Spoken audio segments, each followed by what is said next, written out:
Eu passei a minha vida inteira ouvindo que quem nasce na periferia não tem futuro. Enquanto os filhinhos de papai gastavam milhares de dólares no MIT para aprender o que eu lia de graça na biblioteca pública, eu limpava o chão deles. Mas eles não sabiam de uma coisa. Eu tenho um segredo.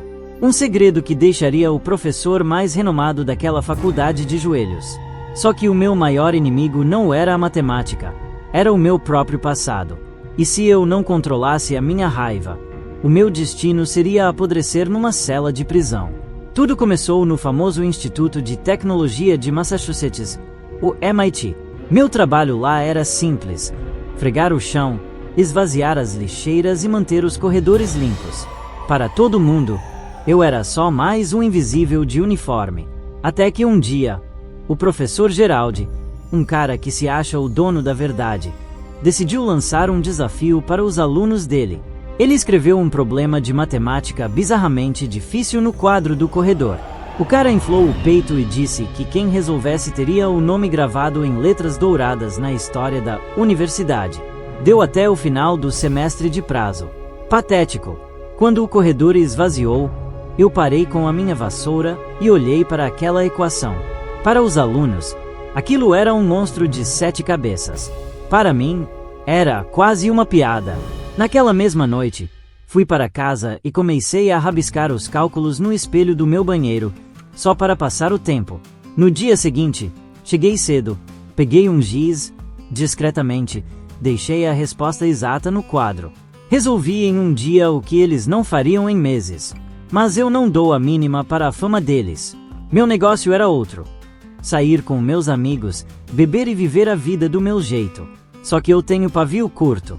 Dias depois, num jogo de beisebol, avistei um cara que infernizava a minha vida na época da escola. O sangue subiu na hora. Fui para cima com tudo. Meus amigos tentaram me segurar, mas a raiva acumulada de anos explodiu. Quando a polícia chegou para apartar, eu estava tão cego de ódio que acabei agredindo um policial também. Resultado: direto para a tranca. Enquanto eu estava na cela, o MIT estava de cabeça para baixo. O professor Geraldi descobriu que alguém tinha resolvido a equação.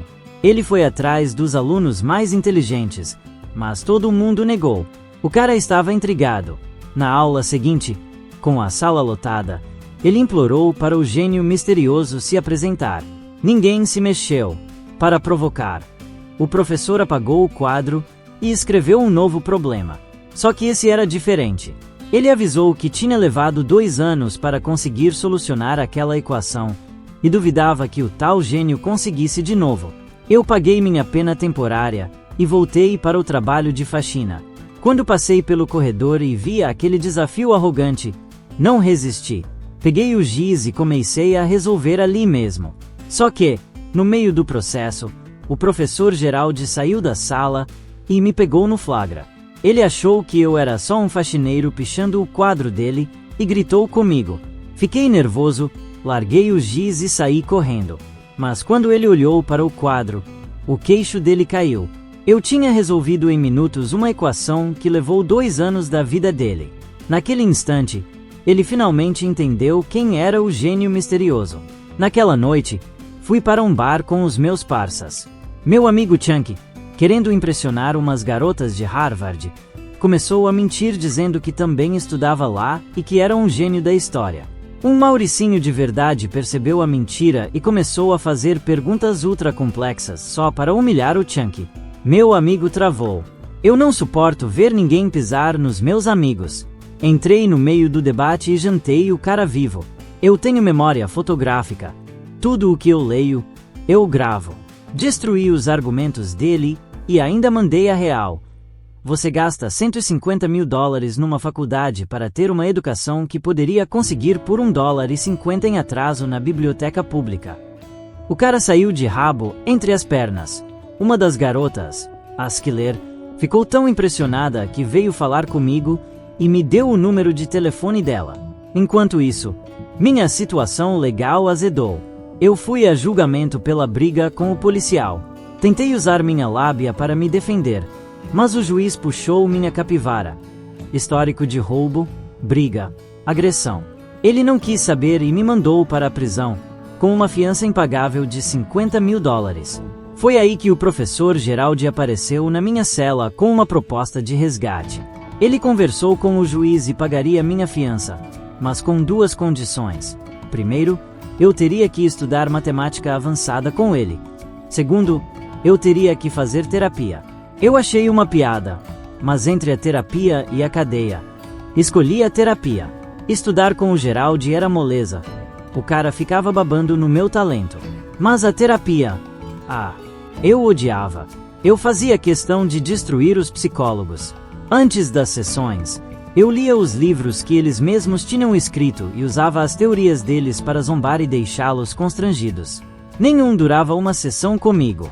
Desesperado, Geraldi apelou para um velho amigo de faculdade, o Dr. Shane Maguire. Shane dava aulas de psicologia e, no começo, não queria aceitar. Mas o Geraldi insistiu dizendo que eu era especial e ia estragar minha vida. Na primeira sessão com o Shane, tentei fazer o mesmo joguinho. Eu já tinha lido o livro dele. Comecei a provocar, mas ele manteve a calma, sem me pressionar, até que eu cometi um erro. Olhei para uma pintura na parede da sala que ele mesmo tinha feito. Comecei a analisar o quadro com deboche e passei dos limites. Comecei a falar mal da falecida esposa dele, dizendo que ela provavelmente tinha largado ele por outro. O clima mudou em um segundo. O Shane voou no meu pescoço, me prensou contra a parede e, com os olhos injetados de sangue, disse: "Se você voltar a desrespeitar a minha esposa, eu acabo com você." O tempo da sessão acabou bem na hora. Eu saí de lá achando que tinha vencido mais um. Só que, para minha surpresa, o Shane não desistiu de mim. Ele exigiu que eu voltasse na semana seguinte. Depois disso, tive meu primeiro encontro com a Skiller. Descobri que ela era rica, mas ela não se importava com isso. A gente se conectou de verdade e nos beijamos no final da noite. Na sessão seguinte, o Shane me levou para um parque. Ele olhou na minha cara e foi cirúrgico. Disse que eu era só um garoto mimado e assustado, que falava sobre arte e amor com base em livros, mas que nunca tinha vivido nada de verdade. Ele me deu um aviso. Se eu continuasse com medo de me abrir, ia perder tudo de bom que a vida tinha para me oferecer. Nas 2 sessões seguintes, decidi punir o Shane com o silêncio. Ficamos horas sentados, um olhando para a cara do outro, sem dizer uma palavra, até que eu fiquei entediado e contei uma piada. Ele riu, e o gelo quebrou. Ele me perguntou se eu tinha namorada, e eu acabei desabafando sobre a Skiller. Confessei que estava travado. Eu achava ela boa demais para mim. Tinha certeza de que, mais cedo ou mais tarde, ela ia perceber meus defeitos e me abandonar. O Shane então me deu uma aula que eu nunca vou esquecer. Ninguém é perfeito, Will. O segredo é encontrar alguém cujas imperfeições combinem com as suas. Ele até contou, rindo, que a falecida esposa dele soltava pum dormindo.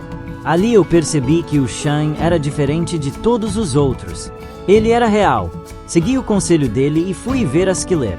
Ela estava chorando por causa de um problema impossível da faculdade. Eu peguei o papel, resolvi num guardanapo em 3 segundos e fomos namorar. No bar com meus amigos, ela se deu super bem com a galera. Tudo parecia perfeito. Só que as coisas começaram a complicar. O Geraldi queria me empurrar para empregos de alto nível em grandes empresas. Eu sabotava todas as entrevistas. Cheguei a mandar o Chunky no meu lugar.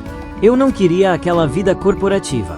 O Shane e o Geraldi até quebraram o pau por causa disso. Porque o Shane achava que eu tinha o direito de escolher o meu próprio caminho, mesmo que fosse trabalhando em obras.